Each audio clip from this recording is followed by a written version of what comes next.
2007 Hyundai Tucson with a tear in the rear bumper, this giant crack. The vehicle was rear-ended on the highway. We're going to create kind of an exoskeleton out of sheet metal to put that seam back together, fiberglass it on the inside, go ahead and put some sheet metal on the inside, put some rivets down, fiberglass the outside, sand everything down and make it look nice. First job is to get the tire off here so we can really assess the damage on the inside of the fender well here. We do have a crack here, obviously a crack up here. There's some interior damage here. I'm going to take care of that with just probably one layer of fiberglass and see how that pans out. It's a lot more cracked and split in here than originally anticipated. So we got this split down here at the bottom, and then this one here kind of on the side. This one up here along the top. It's pretty substantial. It's a big one. Okay, make sure that you rough up with some sandpaper, 100 grit. You can kind of see the scratches here all on the faces of this and all on the back side. What I'm going to do, I've cut these small little templates here to go ahead and go into place and cover the cracks. Those are going to be pushed in along the back side. If you see here, one here along the top, and then I cut a big one up here for this this large crack. 2 even stripes of epoxy glue there, and our coffee filter backing provides a cheap backdrop for our fix. You don't really need to cover the entire crack. We just need to put some backing back there, so when we glass over the top of it here, it will give it something substantial to hold on to.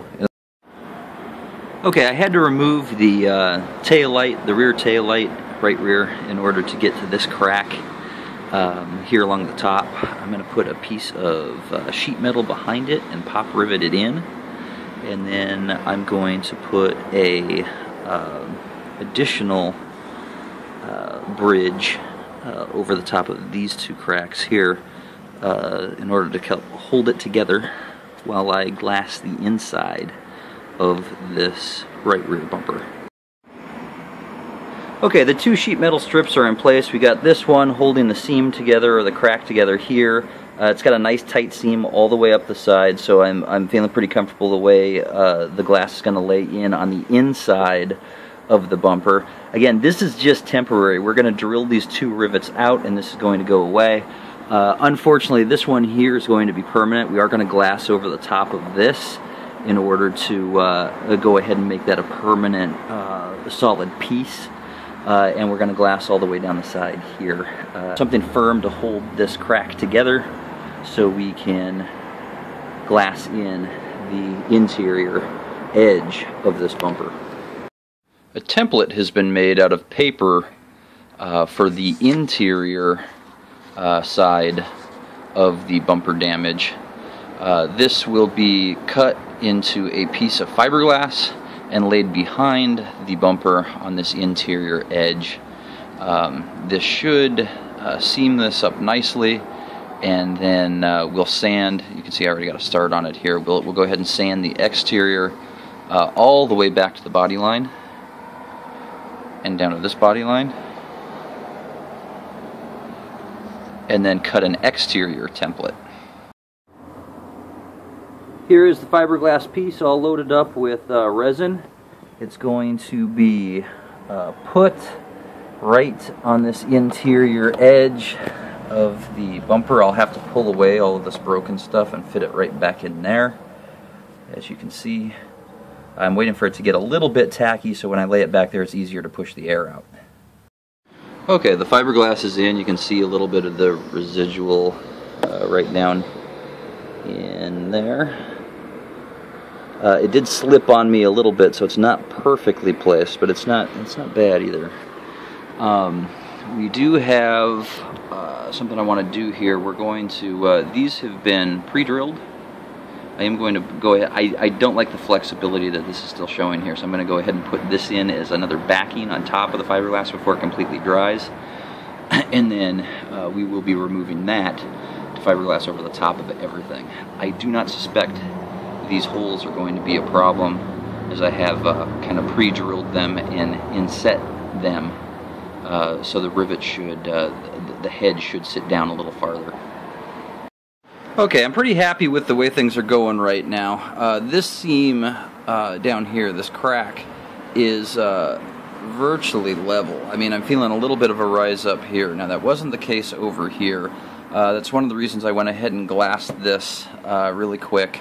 We got glass on this side now, the inside. We've got glass on the outside. This is just temporary, if you remember. So I'm going to drill these rivets out, and I'm actually going to take this piece of metal and put it on the other side.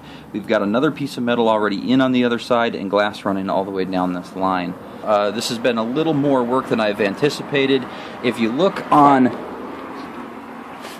the inside of this wheel well, there's a lot of stuff happening here. We got a crack up here. It's already been backstopped with with a coffee filter and epoxy glue.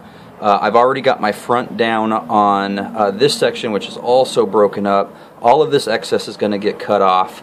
And there's one last thing that we need to do here. If you take a look at this, we're missing a whole section here. That's pretty imperative. I mean, this section of the bumper gets tied to the car through the inside of this wheel well, which attaches to the frame over here.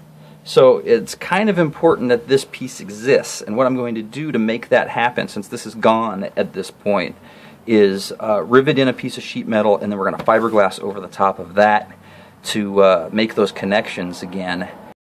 Both exterior patches have been made, sanded with anywhere from 80 to 100 grit sandpaper.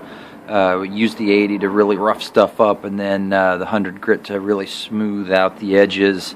Then I went ahead and spread a layer of body filler on there, Bondo. You want it to be pretty thin, and you want the Bondo to be a light pink, like you see here. The cracked bumper repair is finished up to the primer stage. A top coat of automotive paint and clear coat still needs to be applied. I plan to revisit this video in 6 months to see how the repair held up through the winter.